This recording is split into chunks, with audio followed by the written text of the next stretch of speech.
As I explained in the demo, working with Arnold provides you with an opportunity to create more photorealistic materials with basically the exact same amount of attributes that you have for the basic shaders in Maya. Now, remember that you have different options for rendering engines in Maya. So we're going to talk about these in a little bit more detail in a separate video. But as I mentioned in our last video, you have access to your material options from this little clapboard icon right here that has the little gear. If you click on that, you have access to it, and then you have a choice of different rendering engines. Now, Maya software and hardware allow you to create rendering that is based on the settings for the default Maya program. Maya Vector renders exactly what it says. Basically, every shape takes the shape of that actual object in 2D form. And so basically, it's almost like you're outputting 2D looking geometry. And then there's the Arnold renderer, which gives us photorealistic rendering. For those of you with Maya 2018 or before 2018, sorry, Arnold has replaced the Mental Ray engine, which was great, but it took a lot longer to render. Arnold is a lot slimmer in terms of the use of CPU and the amount of rendering time. So now, the difference between Maya software and hardware, the main difference for us, for what we're doing in class, is that Maya software respects the ray tracing ability of the object. So remember, we activated that by going onto Maya software tab in the rendering settings, scrolling down to ray tracing quality and activating that, and that was the only thing that allowed us to see the reflections on the materials. Maya hardware does not respect that ray tracing. Okay, so it doesn't allow you to do ray tracing, as you can see. And so it uses a different algorithm to render. So it has its specific values. But once again, as I said before, we're here to talk about Arnold rendering. Now, for Arnold, if you decide to work with Arnold rendering, it makes sense to actually work with materials that are Arnold specific, things that actually make use of the rendering capabilities in order to create the rendering quality that you're looking. As I said in the previous video, the default shaders for Maya do work with Arnold, but Arnold, it's very simple to change any material, a Blinn or Lambert, onto an Arnold material. And you can actually create your own Arnold materials from the get-go. So let me switch my renderer to Arnold, and we're going to talk about these little tabs when we talk about rendering in detail. But I just want to change the rendering engine for now. Let me go ahead and close this. I'm not changing anything else.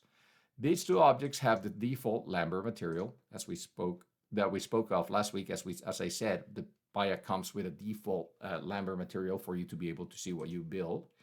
And so to apply an Arnold shader to this, there are different options. Now, option one is for you to apply any other material and convert it into an Arnold material. That's one way to do it.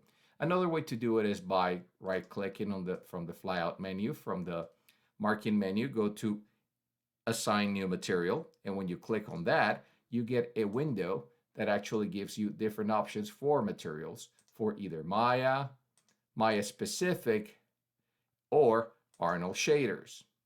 And we're going to be working with the standard surface, AI standard surface. That's what we're working with. Now, that AI doesn't refer to AI, to artificial intelligence. It's just the name of the material for Arnold. So we're going to be working with this one for the most part. Okay, so that's the way you would access that. You would also access it, like I said, if you switch your menu options to rendering, you have lighting, shading, and you can assign materials from here as well. If you click on that option, it opens up the exact same window, and you can then choose what you want to apply based on the options that you have available to you. Okay, let me close this. Yet another way to do it is by simply applying a material, let's say, for example, a Blinn, and then from the material window for that, on the attributes editor for that material, you can switch your material by choosing, basically this is the exact same list of materials that you saw a second ago in the other window. So those are the three easiest ways to apply a shader, an Arnold shader onto an object. So let me go ahead and do it. My workflow usually means I just go ahead and create the material by right-clicking and saying Assign New Material. Outside of this, there's another way of actually handling materials that might be a little bit more effective, and that is to actually see the nodes and how they connect. That is your what we call the hyper shade. So if you click on this option here, that opens up a window which displays all of the materials available to you within the program. And that hyper shade window actually allows you to um, select different options for the material, create the different nodes for materials here. As you can see to the left-hand side of it, we have the exact same window for creating materials. And then, although it might look a little bit busy, this window actually is hyper-focused on the materials themselves and the whatever textures we're applying to them. And this area here reflects your attributes window. So basically, it's pulling a lot of those windows that we have been seeing floating around into one single interface. And at the same time, it will give you a way of mapping out or graphing your materials nodes here in order to connect or reconnect things as needed. So we're going to see a little bit more of that in the near future. Now, let's go ahead and apply a Arnold material to this. So I'm going to go ahead and go right click on the objects, go to assign new material, and from the flyout menu, I am going to filter it to Arnold. And then from Arnold only shaders, I'm going to use Sander Surface. That's the one I want to select. So when I click on that, you'll notice that basically my attributes window shows that Arnold tab in my objects. I can rename it like the other ones. So if I want to call this Arnold 1 matte, or this would be car paint, or it would be glass, whatever you want to call that material. Once again, as I said before, name your materials as soon as you create them. Then you have a lot of attributes that reflect those that we saw on the materials for the Maya software. We have all of them, including the color, the specular, and so on. We have other options for this that allow us to create better manipulation of the materials in the scene. One thing that's important to remember is that for Arnold to work as a renderer, you need to have lights on your scene. You need to create lights. It will not support your default Maya lights. So I have actually created a couple lights and I put them on the sides of this to illuminate my scene. Now, with this done, the weight of the value of weight under the base material, I can go ahead and control how much of that diffuse, let's call it that, the actual diffuse value of the color. I can change the color as well as I have in the past by selecting a color from the color wheel. I can change the roughness of that material by increasing or decreasing. And this all, like I said, affects the way the material is interacting with the way the object is interacting with the light, telling us whether the material is sharp or soft, or if it's rough, shiny, metal-like, and whatnot. You also have an option here for metalness, which is reflectivity in the basic shaders. So whenever we wanted to have reflection, we would use metalness under Arnold. So you can increase or decrease that. You see that the changes I'm making really only affect a little bit of the way the lighting interacts here with the object. So this is a good place to actually go ahead and make use of the Arnold rendering engine. So if I go to the Arnold menu up here and I click on Open the Arnold Render View, I will get a window that actually shows me what I'm doing on the scene. So let's go ahead and make this smaller and perhaps reduce it in size a little bit. By the way, this is just like any viewport. It will allow me to use my middle mouse button to zoom in or out. And I can middle mouse press and drag left and right to pan my camera or to pan my scene around my viewport. And I can go ahead and click under this little play button or go render, run IPR, which is the exact same thing, or press the space bar to actually refresh my view. Now, an IPR will create a quick render of what you're looking at based on the base values for Arnold that you have in your rendering engine. So right now, this is looking at the rendering engine with whatever base values I have under my rendering options right here under my render settings. So you have, by default, you have very rough looking, but almost photorealistic renders. If you want to increase the sharpness of the different points within the material, you would need to go back in and change the settings, and we'll talk about that as we move forward. So now with that done, let's go ahead. The good thing about an IPR, the good thing is that you will see a change on whatever you're making on your scene being reflected on your rendering window. So as you can see, I see the changes of position as I rotate my scene.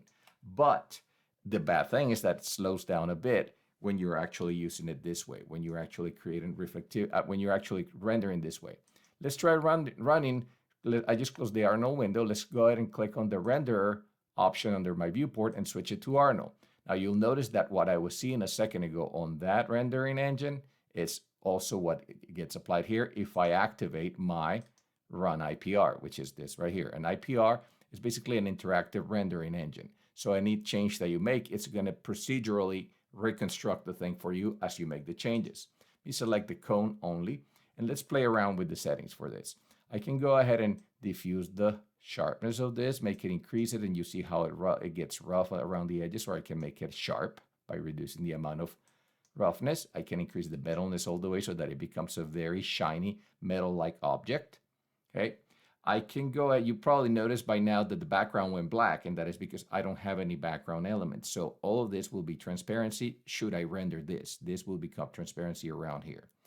Now, let's go ahead and work with specular. Once again, to refresh your memory, specular refers to the way the light shines on the object. So it is that three-dimensional rendering, which represents the amount of reflectivity of the object by looking at the way the brightness of this highlights how the shininess of the object is visually, how it appears to the viewer based on the type of surface that you're working on. So you can change the amount of specularity by reducing it or increasing it. Let's bring down my metalness and increase or decrease the amount of shininess. I can obviously affect the color. I can affect the roughness of that particular highlight by increasing the value, which spreads out the light a little more, making my overall object look a little bit more rubber-like. So as you can see, this approach is more like a Lambert reaction to light, what we would see on a Lambert material. If we go down to this, it's more like what we would see on a blend. So you have basically things that are parallel between the two types of materials. IOR is the index of refraction. We talked about this when we were talking about how light goes through objects, and you can control this, hone in on this really well so that you can create, like I said, photorealistic materials when you're working with things like glass or water. And they all have their own values. The index of refraction is something that is physical, that in the real world actually exists. So if we enter the proper numbers here, that will be reflected on the way our materials are rendered within our scenes. We have the ability to stretch our highlights over here by using anisotropy from in here. So if I go ahead and increase the anisotropy, I'm stretching them, and I can rotate their position to create the impression of this being more like brush metal. So you have the ability to, all of those options that you have in the other materials are basically all included within this particular material, which makes it a lot easier to work with, like I said at the beginning of this video. You also have the ability to affect transmission, and the transmission is basically the opacity of the object, the transparency of the object. So that works in connection with the IOR, with the index of refraction. So you can go ahead and see how this is being rendered as you manipulate the object. Now, the index of refraction is something that I'm gonna go ahead and show during the demo so that you can see how the light is being bent around the glass, around the materials, or around the transparency. So that is, like I said, the number that we will calculate or that we would actually get from a table of index of refraction. If you do a quick search on the web, you'll find a table of index of refractions. This is something that if you took physics, you would know about. You can also affect the way the transmission of light goes through that object. So you have the ability to control that. There's also something called subsurface scattering.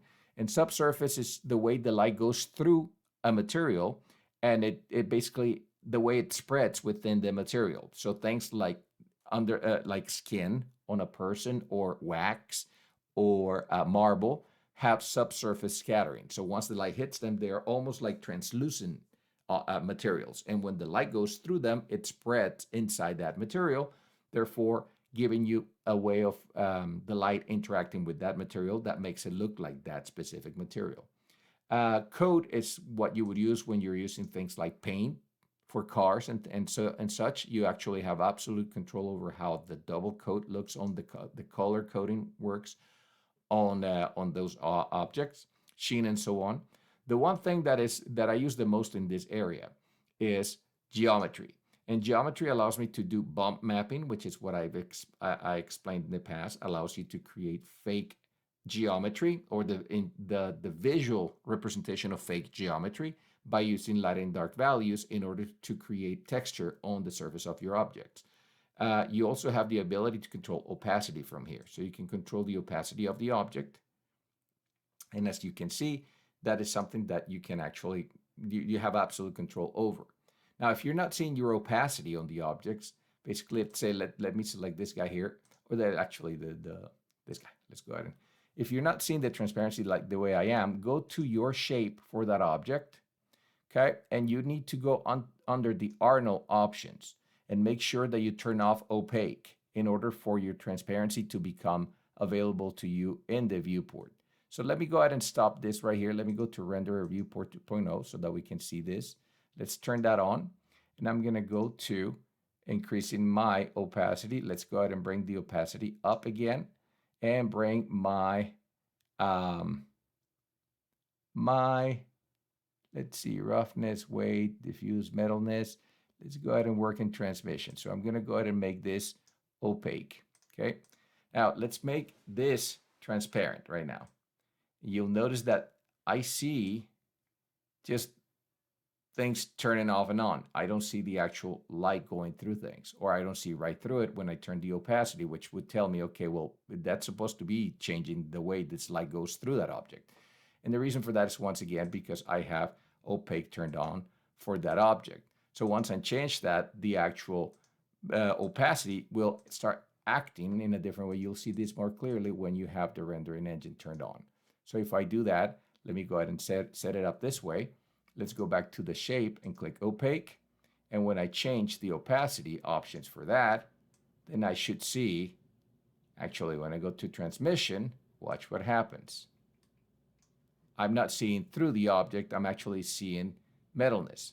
But if I go ahead and turn the opacity of that object to opaque, I should actually see. Now there's not enough light here to showcase this, but you can actually see it here in this area. So I'll, once again, these are just the default settings. So let's stop this for a second and let's go ahead and say you're not hitting the mark. You're going in and playing, and Claudio, I'm trying everything that I'm trying to do this that you taught us, but I cannot get my objects to look the way I want them to look. Well, the good thing about standard surface materials is that you have a lot of presets to begin with, and most of the time we start there. So when we apply a standard surface, we go to presets, and then from the presets area, we have a whole bunch of different options that have already been preset for you that are the starting position for getting the materials to look the way you want them to look. So for example, if I wanted to make this look like brush metal, I can go under brush metal and then hit replace. Now that replaced the original standard surface that I had. It didn't change the name of my material, but it did change the shader. So the shader, the underlying shader, now it's looking at something that looks like brush metal. Let me go ahead and do a quick render of this and see what that looks like. You notice that now that looks like brush metal, but it is kind of grayish. What if I wanted that metal to look red? Well, now, since I said this is my starting point, I can go ahead and change the color of my object and it will be reflected. I can also go in and play with the other settings, opacity if necessary. Now notice that I'm not seeing any transmission through that, so I can go ahead and say, okay, well, you know what? Let's go ahead and make this opaque 100%. And I want to have access to opacity, but I don't see that. Well, that's because within this particular brush metal options, you don't have the ability to do that. So certain things change, but you have access to most of the other, based on the material. You need to think about what material you're applying. Let me change that, for example, to glass, replace. Now you'll notice that everything became completely transparent. Since my background has nothing on it, then I'm seeing completely black. Let me go ahead and close this for a second and create a poly plane, and I'm going to increase its size just so that I have something on the floor. And let's go ahead and go back to the rendering engine and see if this gives me the ability to see something through. Let's go ahead and run IPR again, and now you can see that I have glass things there. And that is the default value for glass. Now you can go ahead and select the object and go to the material and say, okay, let's go ahead and change. Let's go to the Arnold node and change, say, the index of refraction from 1.52 to 1. And you'll notice that there is nothing there, basically because you have made this see-through as if it was just non-existent. Like the clearest glass possible has no index of refraction. Once I go to 1.2, I start seeing something. So this value is what affects the way the light refracts in the object. By the way, to refresh, refraction is the way the light is bent in the object. I gave you guys in the other video the example of a straw. When you put a straw inside a glass of water, you see, it looks like it bends, but it really doesn't. That is just the way the light is refracted by the material, by the water. So they all have different values of refraction. 1.5 or thereabouts is the value of glass. You can also change the color of glass. Now you have access again to transmission, which you didn't have before. So you can have glassy surfaces without any transmission, so you don't see anything through them. You can also affect the transmission of the object, the opacity, of the object, so you can have semi-transparent objects. So you have absolute control over all these settings for the Arnold materials. And like I said, go ahead and use the standards in order to choose a starting point for what you're working on. So if I simply replace it, I start from that point and I start making changes based on how I have studied my materials in detail and how they should look in my models.